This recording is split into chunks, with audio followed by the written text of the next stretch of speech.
ladies and gentlemen, joining us now was last year's NFL MVP.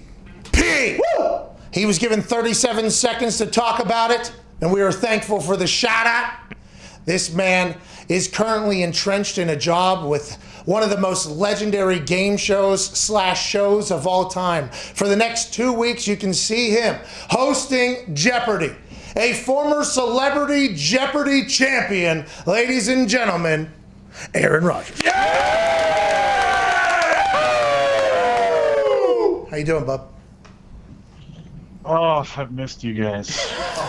We've missed you too, man. Where are you? Are you out in the woods somewhere right now? Where are you? Yeah, I'm in a log cabin out here. Just laying low, bro. Have you been doing this since the end of the season? How'd the Jeopardy thing come? How'd you film it? How'd it go? And is that your first time you were kind of back in cell service? Yeah, pretty much. I did some quarantine during the off season, early parts. The missus was filming up in Montreal, so I was, Quebec has some strict quarantine rules. So I was in quarantine for a few weeks, and then went out to LA and filmed the 2 weeks of Jeopardy. Had a blast, and then back for some more quarantine. And now, the off season feels like it's just beginning now. Okay, good. Well, congratulations on everything happening. Let's talk about the Jeopardy job. I got a chance to listen to you with Kenny Mayne, who, by the way, big fan. I think we're both pretty big fans of that guy. You said you took it very serious. You watched film. You took notes. Okay, what did you pick up? Because, by the way, did you watch the other hosts as well, what they were doing potentially that you would want to do differently? How did the whole film study go? I haven't watched an episode since Alex. Okay. I didn't really want to be influenced at all by the other guest hosts. Smart. And how they did things. I kind of want to do things my way, which my way meant a total respect and almost mimicking the beauty that Alex brought to the show. I think there's a lot of things you learn when you start studying what the host actually does. Much like you guys learn in radio, and anybody who does any type of live or taped show, there's just things you have to learn how to do, whether it's thrown at the break or come out of break or the bumpers or, conversations that you have to have and what cameras you need to look at. And just the flow of a show, is something that you learn how to do. For me, it was taking a lot of notes and figuring out, exactly what Alex did and wanting to do him justice, his memory justice, by being as prepared as possible when I got on the show. And then just infuse a little dry humor and sarcasm from time to time when necessary, when appropriate. And it was so much fun being on the set.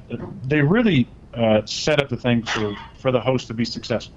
Mike Richards of Beauty and the Geek fame, if you remember that show, he was the host of that show. He's the executive producer of Jeopardy, and he was a blast to work with. He was the voice in my ear, and as I've had your boy McCarthy and that Pittsburghese in my ear for so long. Don! And Matt LaFleur for the last couple of years. It was nice having, maybe a little quieter, more steady voice. But we had a lot of fun. Everybody associated with the show was so sweet and positive. There's so many lifers in that show. Mike Richards is only on the show, I think this is his second year. But I'm talking about the hair and makeup ladies, been on the show over 25 years, both of them. The stylist been on the show for like 31 years, I think. The head writer, 30 plus years. Lisa, one of the head producers, close to that time as well. So just be able to hear like the stories about Alex from those folks during breaks and lulls in the day was really, really fun, and I enjoyed that. It was a challenge to do the show for sure. There was a lot of things that even watching and studying, it was really, you just had to kind of figure out in the moment. Luckily, it's taped, so there's opportunities for pickups. If you screw up for pronunciation of, some like ancient Greek word or some Did you Native have any of American those? word possibly, or ancient, literature or operatic clue, you get to redo it at the end, which is nice. And did you have any of those? Did you have any of those? Because sometimes they would read an answer. They would read an answer like Trebek would read an answer, and I'm like, his reading. He has got to be one of the best readers of all time, because this is trying to stump the smartest people on earth. This is the nerd Super Bowl that's happening here. So the words and the things and the inferences is just, Alex Trebek was so smooth with it all. I assume you just absolutely killed it, though, by the way. I can't wait to watch. Look, even the great Alex Trebek would have a couple pickups every show. Okay, wow. That's just the way. And he was a perfectionist as well. And even the greatest reading or throw to break, sometimes you want to do it differently. So we had our fair share of pickups for sure. Some were ones that I'd like to do better. A lot of them were Mike or somebody else in the crew would say, hey, let's pick up this one, or pick up this clue, or pick up that clue. As the shows went on, there were less and less, thankfully, which was nice. I felt like I was improving, but it really was an honor. Like, I think that's the best way to put it. Like, it's a dream job of mine for sure, but just such an honor to be back on the show. Never thought I'd be in this capacity. Hated that Alex is passing last December, but along with doing the show in these 2 weeks, I've been finishing up his autobiography, which he began writing as when the diagnosis came down, and it's a phenomenal read. So it's just given me even more insight behind who the man was and his story from rags to riches, really growing up in small town Quebec to being one of the most recognizable people in not just the country but the world. Jeopardy is syndicated in so many different countries. I think you quarantining in Quebec, by the way, while leading up to do Alex Trebek while reading, I think that is a beautiful thing, really tying it all together. By the way, rest in peace to Alex Trebek. Thank you, Alex. Thank you, Alex. Obviously, rest in peace. Do you get to pick the categories? Are the categories more Aaron Rodgers focused, did you notice, or do you have any say in any of that? No, there's no say in it at all. Okay, good. It's all predetermined categories. There were times in the writers' meeting in the morning where I'd say to Billy or one of the other writers, say, hey, you got an easier clue to read? I knew there was no chance of doing that. It was more like, just to cry for help there. But they did a great job. They really helped with some initial like commas and punctuation marks to try and give you an idea of when the best time would be to either slow the rhythm down or make sure you remember that there's run-on sentences or whatever it might be. So, it was set up for me to do well, and I appreciated the guidance from not just Mike Richards, but from, all the people that worked on the show. Hey, you don't have to tell us exactly who, but any terrible interactions in that interview segment? Did you have any good pops, any good stories come out in the interview segment? That was always when Trebek got a chance too. Oh, nerds. Okay. Just moved on. You know what I mean? Like Alex Trebek's smoothness in that the potentially awkward interview process that's forced in there from people that necessarily don't love telling a story. Did you have any good interactions in there that we're going to go like, okay, Aaron, okay, way to go in the interview process? There's a couple of great ones. I did one throw to ode to Celebrity Jeopardy that I thought was pretty good. Nice. So there's going to be some good ones. I tried to. There was some suggested questions that they wanted you to ask in the fun facts that they would give you. I tried to pick ones that actually highlighted non-nerdy things, because so many times watching the show, you go, some of the fun facts, it's like, okay, that's the nerdiest thing I've ever heard. So if somebody had something on their fun facts that involved some sort of athletic endeavor or something, that's what I wanted to focus on. I want to give these guys a shout out.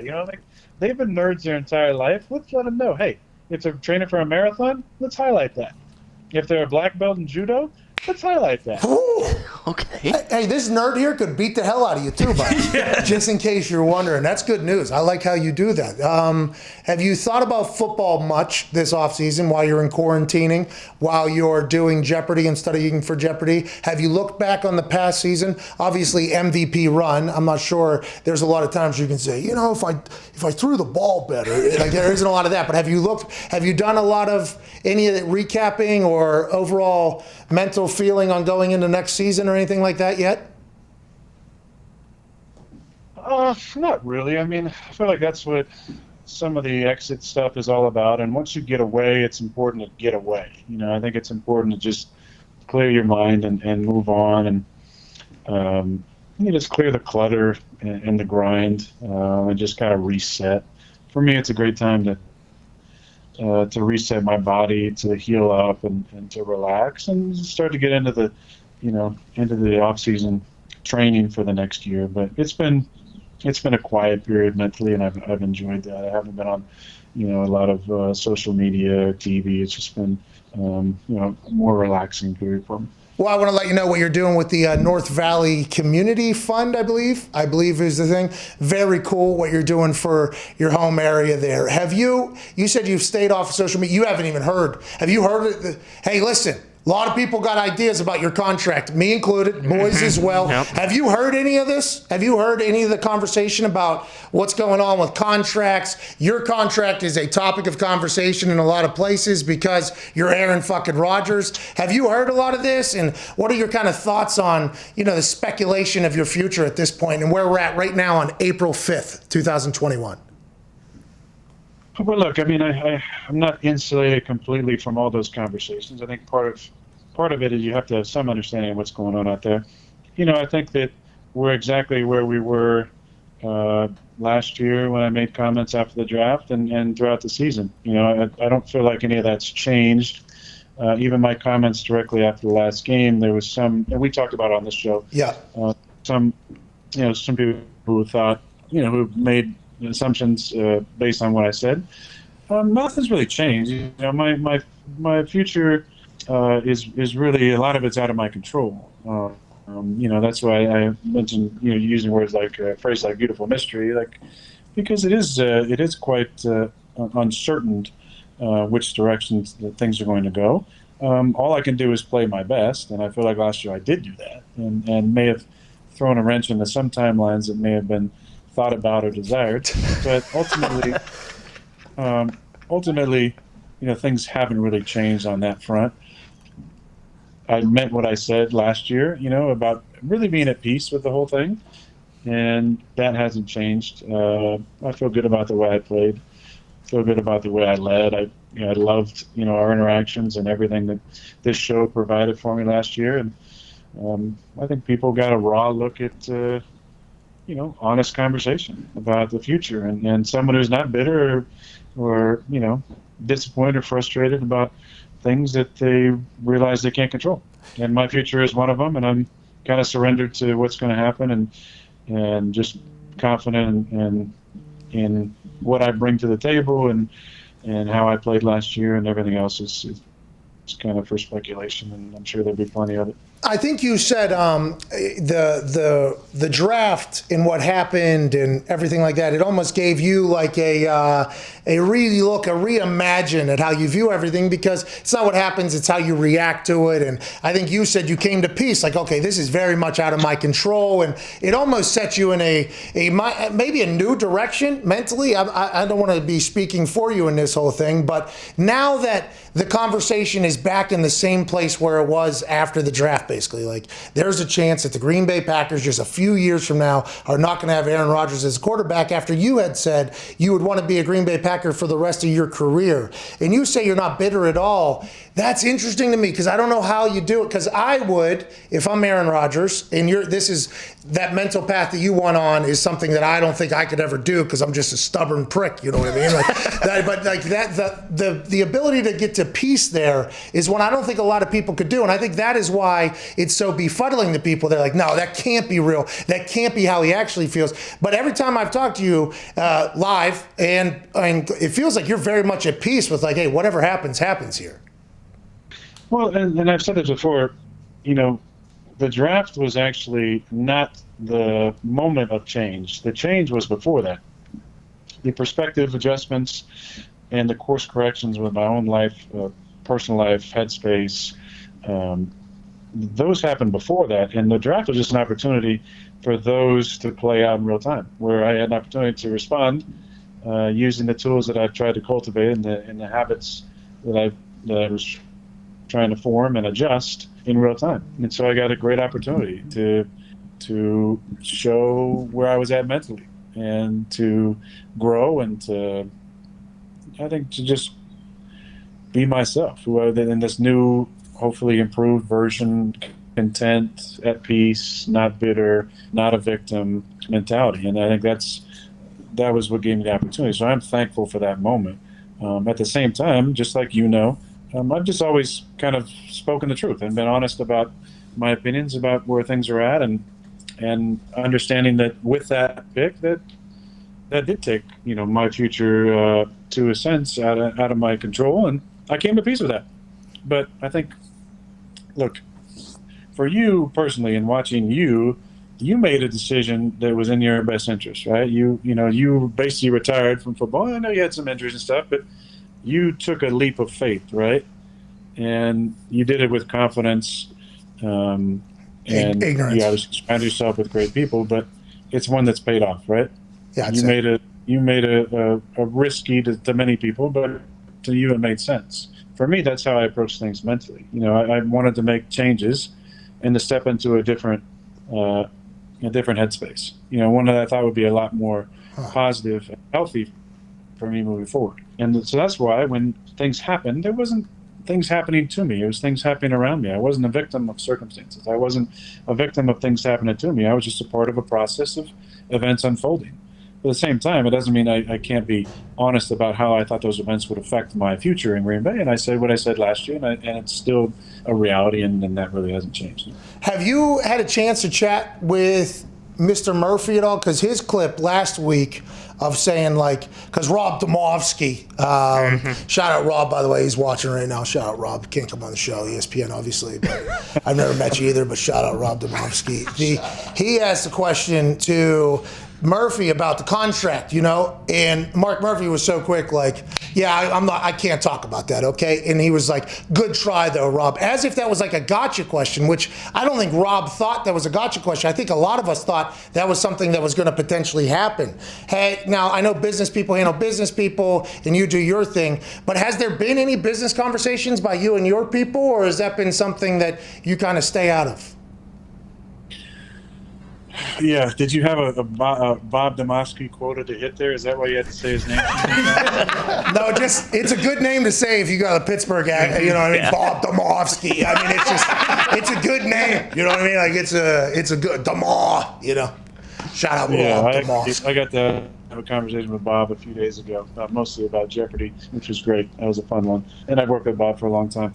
Look, I think this is a time of year where there's not a lot going on. And, you're telling me. Want stories. I think you look at the last couple years. A couple years ago, it was big story was Matt weren't going to be able to get along, and there was conjecture about everything that has to do with where he was as a coach, where I was as a player, and blah blah blah. And, just a lot of mumbo jumbo in the end that didn't really do anything. Last year, obviously after the draft, a lot of conversation about things, and that's just the way kind of the cycle goes. There's always going to be conjecture about certain things. This is a slow time, other than tonight with, my Jeopardy and the national championship, there's kind of a slow time for sports. You don't say. And still going on the playoffs yet.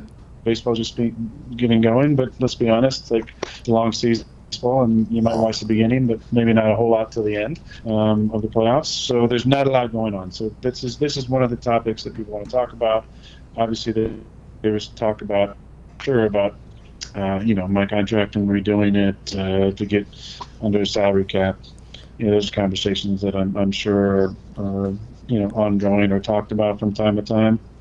I don't have any updates that from my side, so there's really not a story there. You know what though? The thing about it was you and LaFleur did hate each other. Oh yeah. Oh my God! I remember that. Oh yeah. Oh man, you guys. Oh. Dude, Aaron didn't hire him, so Aaron hates him. Yeah. That was the entire conversation at that point. It's nice to know, though, that just like everything else, basically in your life, it's been blown completely out of proportion. Ty, what do you got? Aaron, glad you're enjoying the offseason. Good to have you back on and chat with you. Curious, how long are you going to grow the hair out? We thought you might cut it for Jeopardy, but I love the long lettuce. How long are you going to let that thing eat?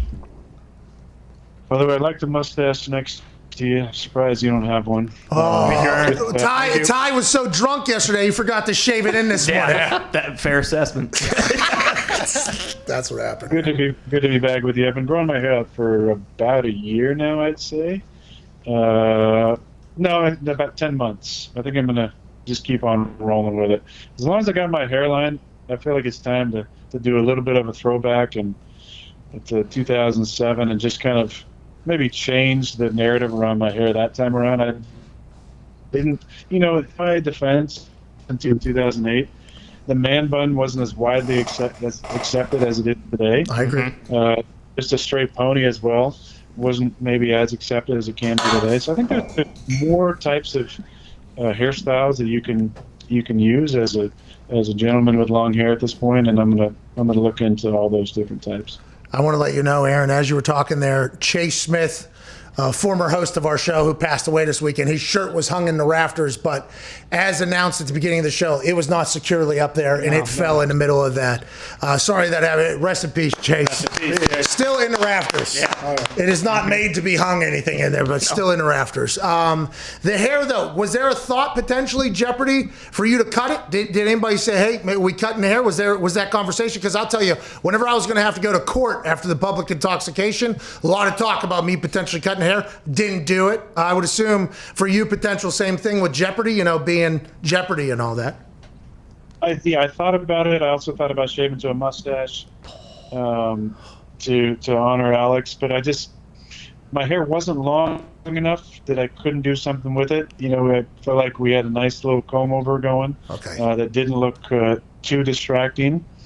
And I just decided to go with kind of my usual, a little bit of some stubble going and not the neck beard. Sorry, Andrew Luck, but I decided to clean that up a little bit. But there was conversation. I think there might have been some people that wanted me to shave to the skin. I don't do that a whole lot.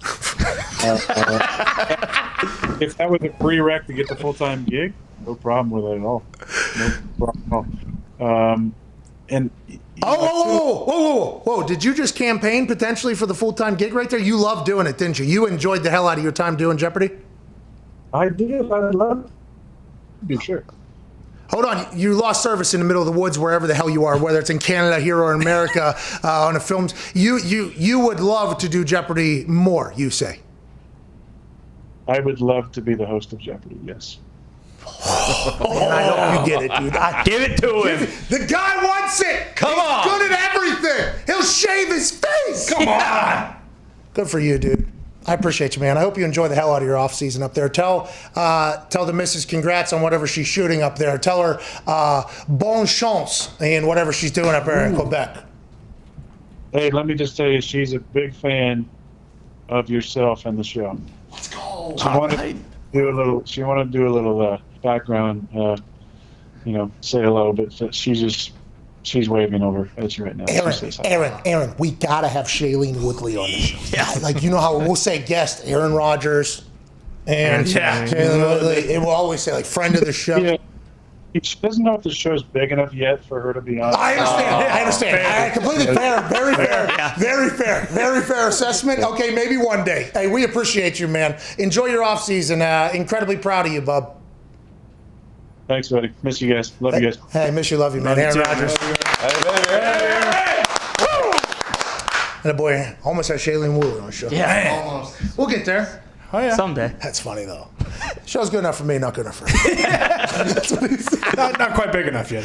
I would love to be the host of Jeopardy. So that's like an open thing, I think, that's happening in the Jeopardy, where I do watch Jeopardy every single night. Get 2 to 3 right every 30 minutes. Feel good about it. How about that? Good. Feel great. Wheel of Fortune, though, Wheel of Fortune before Jeopardy here in Indianapolis, 7:30 runtime or whatever. I'm a Wheel of Fortune guy. Okay, I'm a good Wheel of Fortune. But I'll stick around for the Nerd Super Bowl as well, mostly because I think Trebek was I enjoyed how smooth and cool he was. Now, obviously, since the legend has passed, I think there is pretty big speculation on who's going to be next. Aaron's like, I'll take that job. I love that job. I'll shave my face, too, if you want me to. Give it to him. Make it happen. Only one more year guaranteed money. Oh, so maybe just do the guest host there for another couple rounds here. And then maybe the guy just rides off in the sunset. Hey, you know what? If that's what makes him happy, I'm all for it. Let's get to a break. We'll be back on the other side with follow-up to that conversation, see what the world reacted to in there. I get so lost in the conversation, I don't really remember normally what was said. But I appreciate it.